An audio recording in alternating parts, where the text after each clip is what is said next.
Morning, afternoon or evening, wherever you are. I'm Paul Clark and welcome to my studio. So what have I got for you lovely lot today? Well, it's another one in my inspiration series and we're going to be having a go at this lovely Victorian cottage garden. Now, it's painted by an artist who I was aware of, but I didn't know their name. So come and join me and I'll tell you the story behind it all.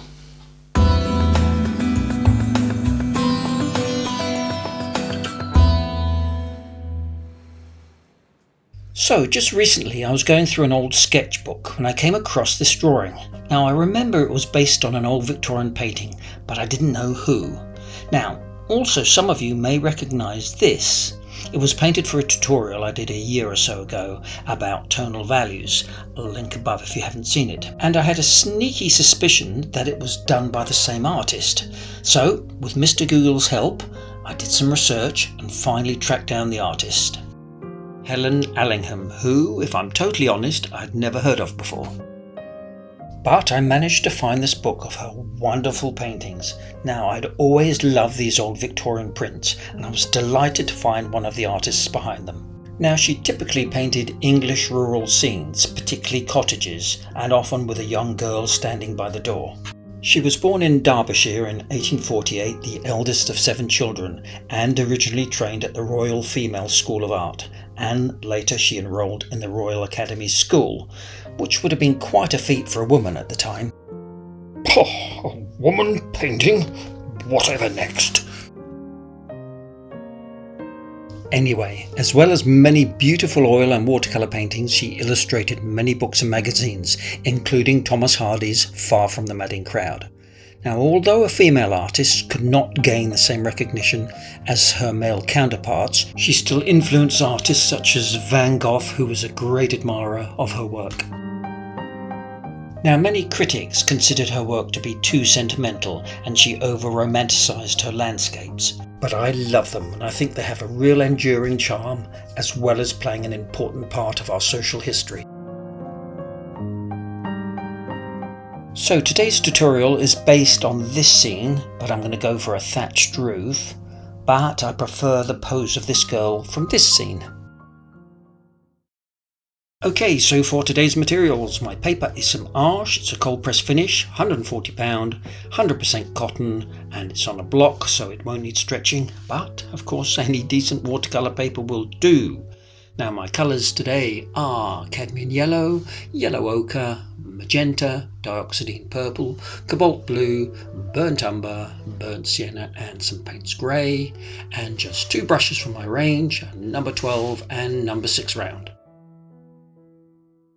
And here is the pencil sketch, and as always this is free to download from my website, link in the description below.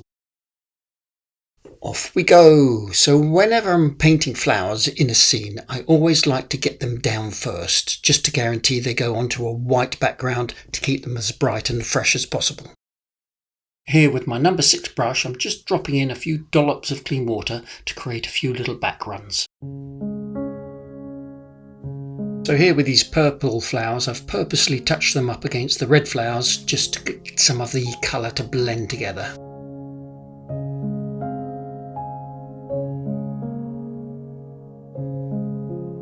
Switching to my smaller number 6 brush for these yellow flowers. What do we reckon? Some kind of honeysuckle? And while still wet, dropping into the bottom edges a little touch of cadmium orange, which is a colour which I forgot to mention at the beginning. So next for these cottage walls, and I'm starting by chucking in some clean water, then dropping in straight in some yellow ochre mixed in with some burnt umber.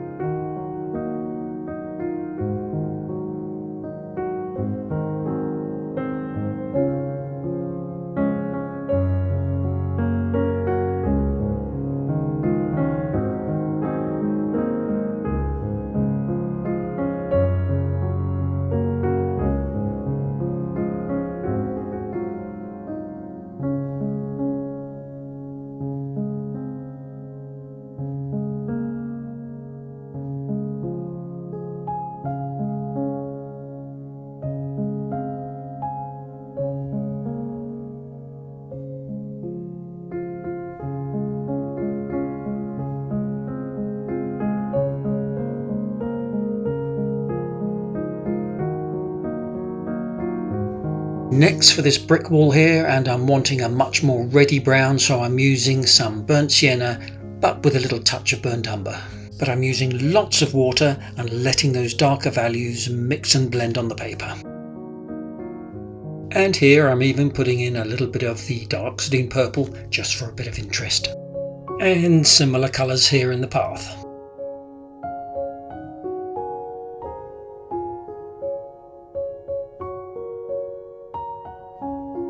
And some dark shadows up here, and it's still wet, so I'm getting some nice soft edges.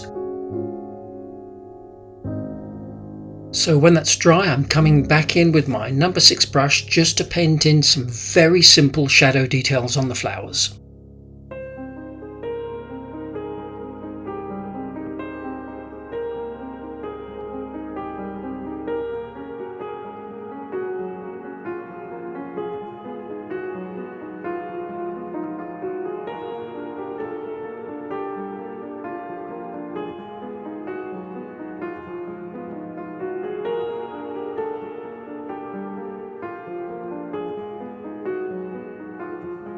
Next for these wooden beams, I'm back with my number 12 brush, trying to paint things in one quick stroke using some burnt umber.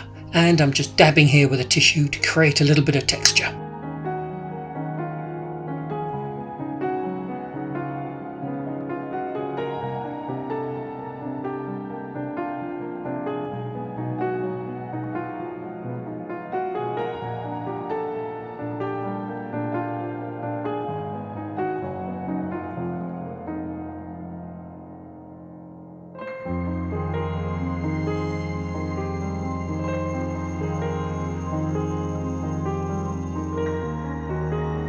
So for this gate here, I want a much cooler brown to give me contrast with the wall, so I've mixed up a 50-50 mix of burnt umber with cobalt blue. And again, dabbing with a piece of tissue will give you some interesting texture.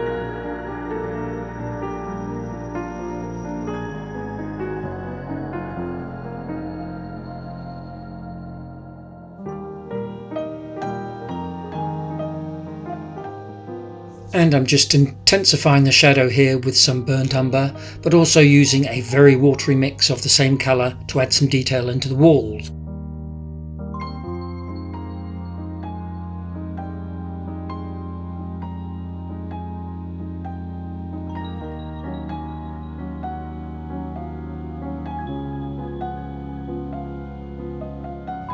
Okay, so now for all the foliage, and I'm using my normal mix of cadmium yellow and cobalt blue, getting this in nice and quickly with a nice wet wash, painting around all my yellow flowers.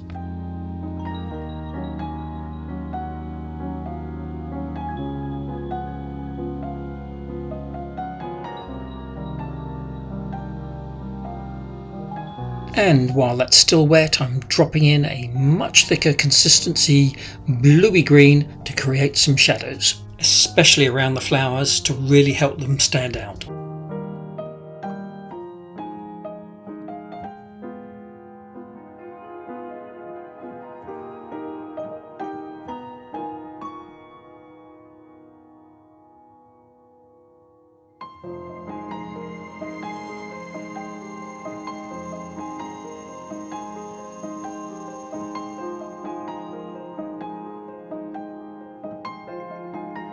Right, so another colour that I didn't mention in my intro is some phthalo blue, which I'm just adding into my green mix to give me that slight turquoisey feel. And again, carefully painting around all the flowers.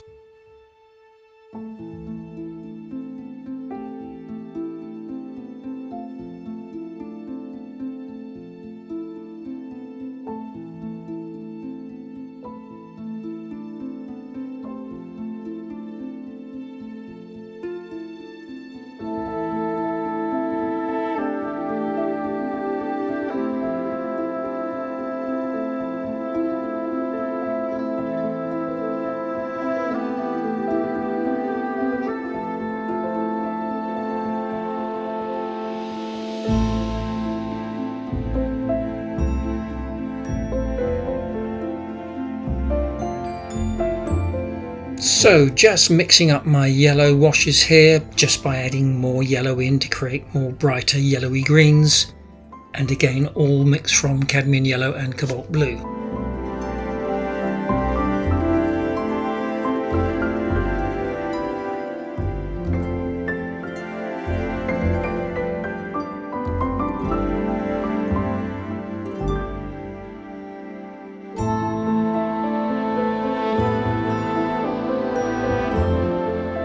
And here I'm using the sharpened wooden end of my brush to scratch and score out a few grass details.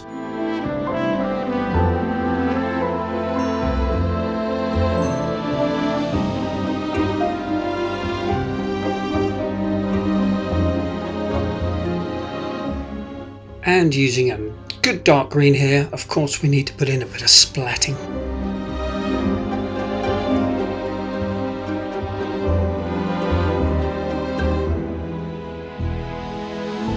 Next, for all the window details, I'm using my number 6 brush and various consistencies of Payne's Grey.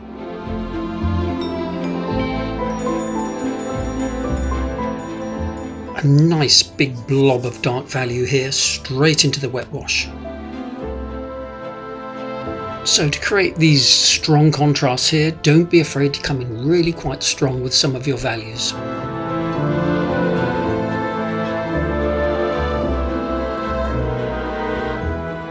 So for this open door here, you can't really see what's going on inside, but I'm starting off with a really wet wash of burnt umber and then dropping in some Payne's Grey along the top.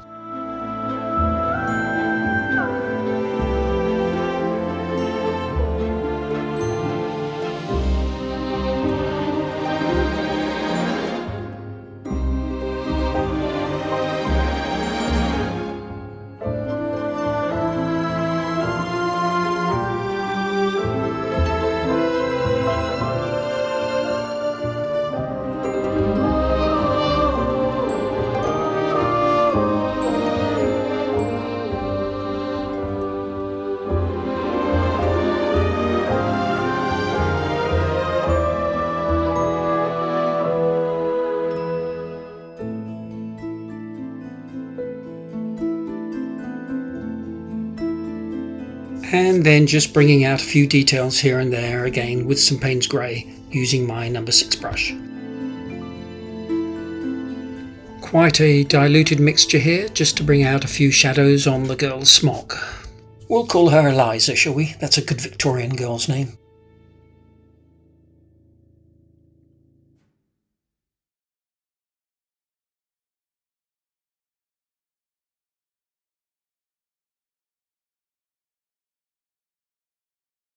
So now it's all dry, I'm bringing out the shadow details here with some burnt umber.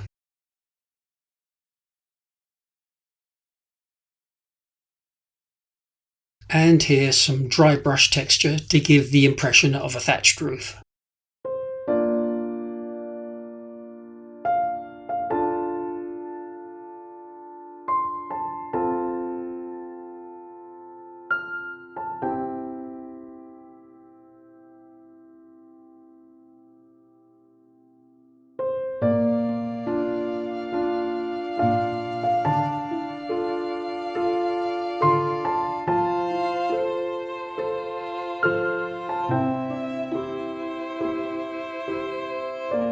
Just building up the shadows here and adding in some more texture into the wall.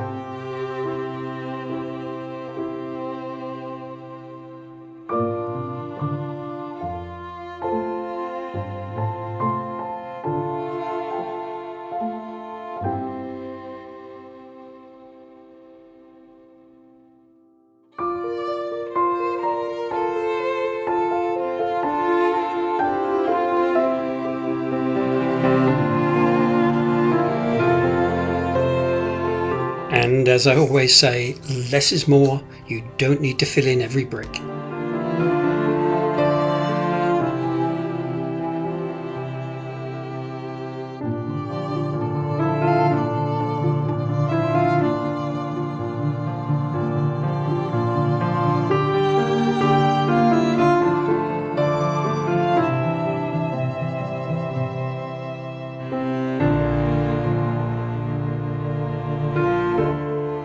So for her little wicker basket here, it's a mix of yellow ochre and burnt umber. and lifting out a highlight side with a damp brush, but also adding in some burnt umber for the shadow side.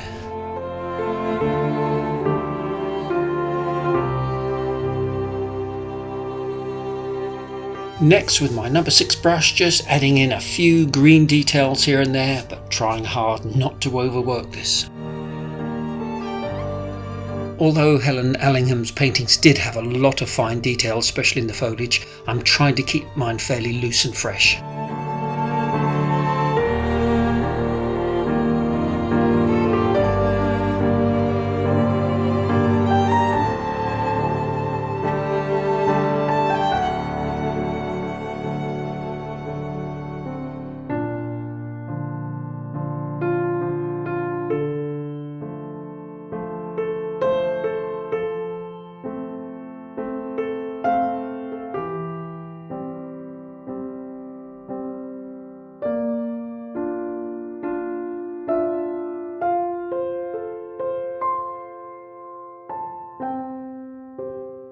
So now we need to let this totally dry, so it's a perfect time for a short break. And how about a glass of Victorian recipe plum wine?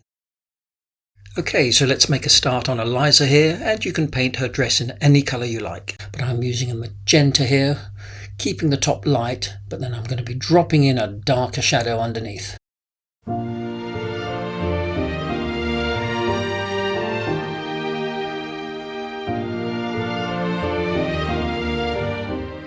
Okay, so something I often mention in my tutorials, and I do think it's important, is not to put too much pressure on yourself to paint a masterpiece every time.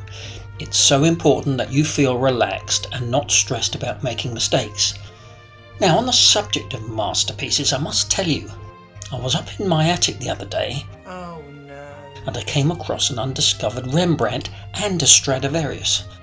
Unfortunately, Rembrandt couldn't make violins, and Stradivarius was a lousy painter. Anyway, if you are painting along with this, just have fun with it and don't be too hard on yourself. And if you think things are going wrong, have a short break. It often looks better when viewed with fresh eyes.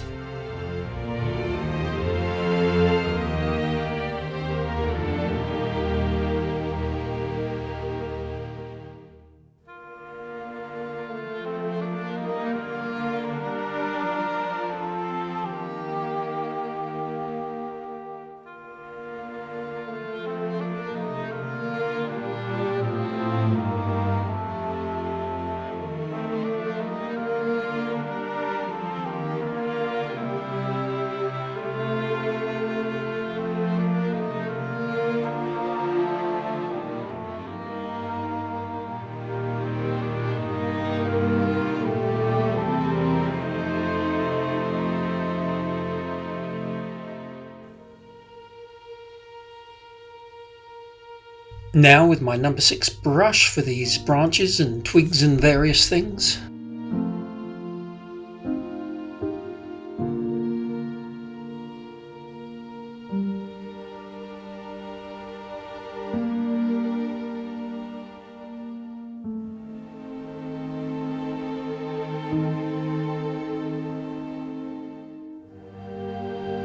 Burnt umber again for the shadow side and details on the wooden gate.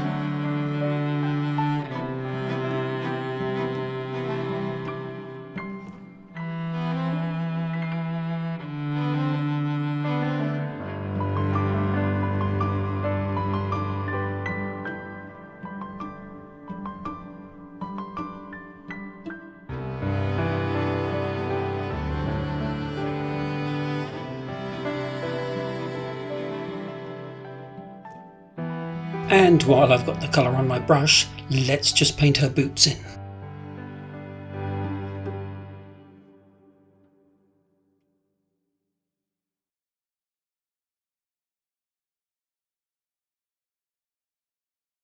gate is dried, it just looks a little bit light, so I'm just putting a very watery wash of burnt umber straight over top.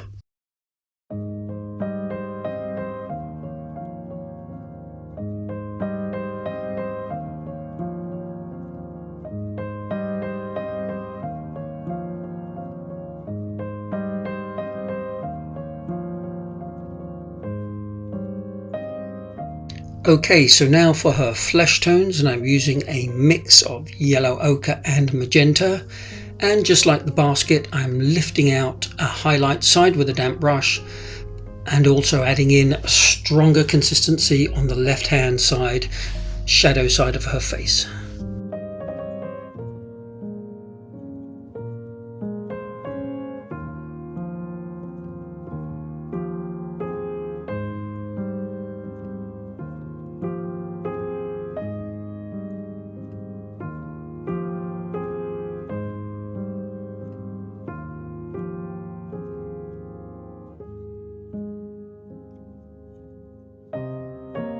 And some burnt umber for her hair and a few extra little shadows.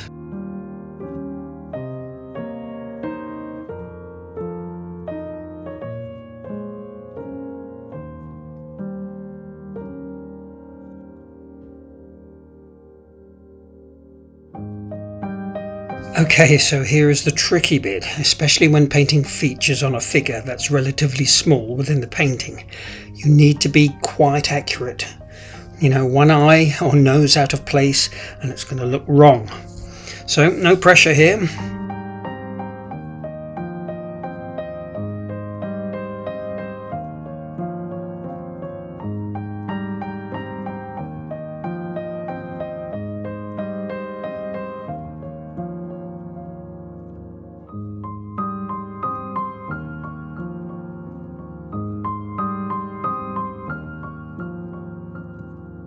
Now for some final little details with my number 6 brush and some Payne's Grey. It's amazing how these old leaded lights can give a cottage that oldie-worldy feel.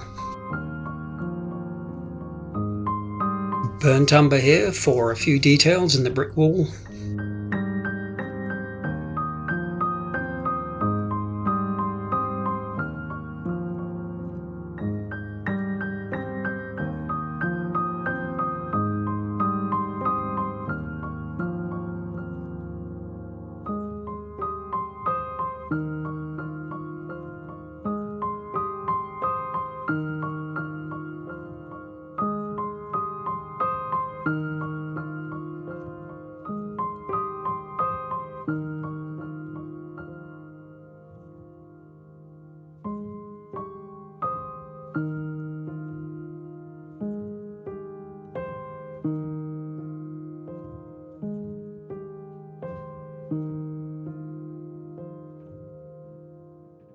And then I'm painting in just here and there the odd brick in a very watery burnt sienna.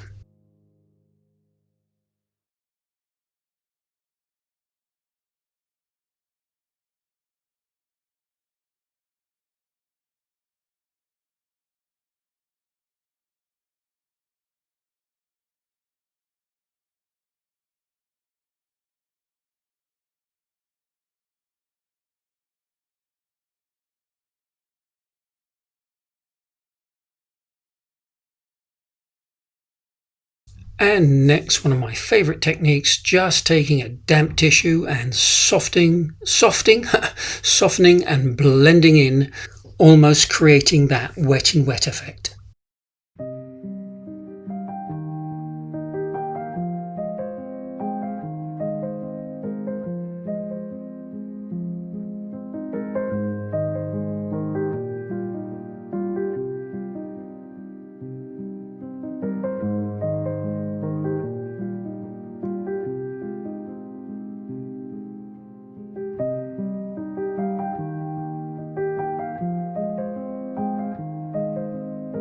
Next, it's mixed media time, and I'm getting out my Faber-Castell pastel pencils, but you could equally use some acrylic or gouache paint. And I've chosen a light grey to finish off these leaded light windows.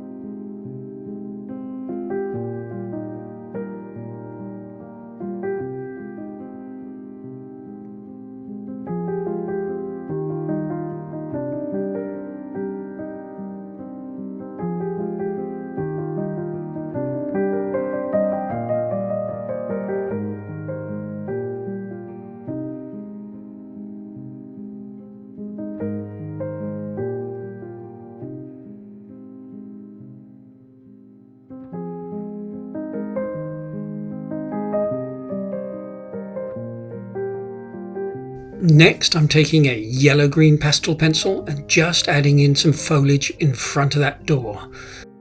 Now, I could have used masking fluid, but isn't this just so much easier and so much more natural looking?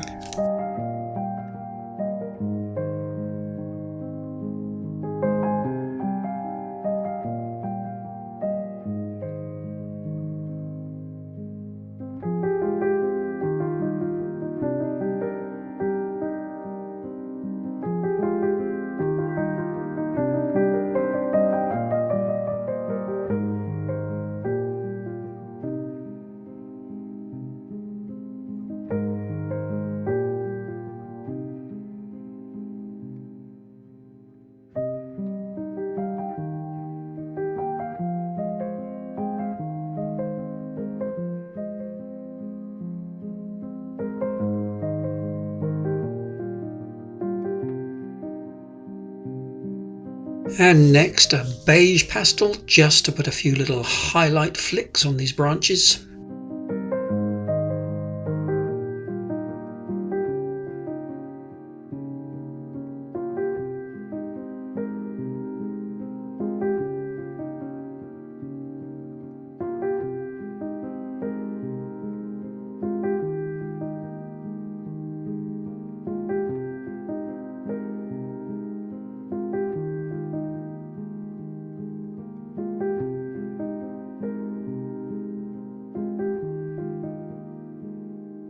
And then finally a white just to add a few little highlights.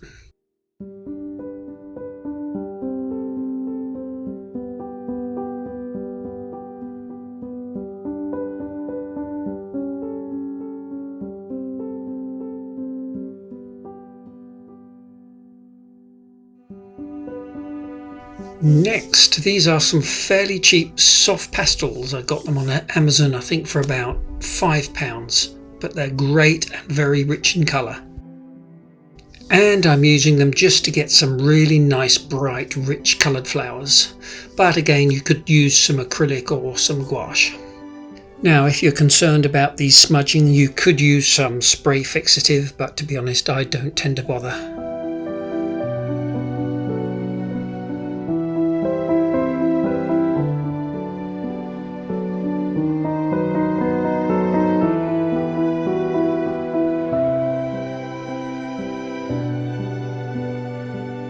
So what do we reckon these big flowers are over here? Hydrangeas, possibly? Sounding as if I know what I'm talking about.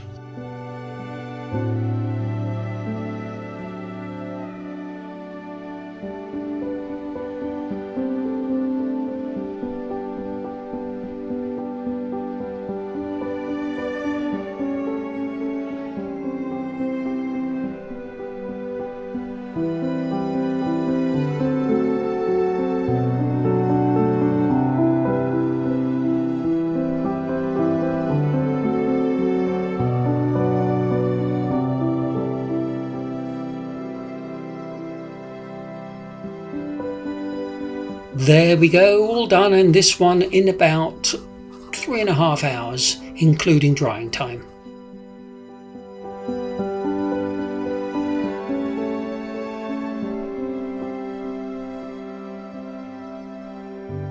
And I just wanted to show you this, because if you don't feel confident of painting in the little girl, it still works well as a finished painting.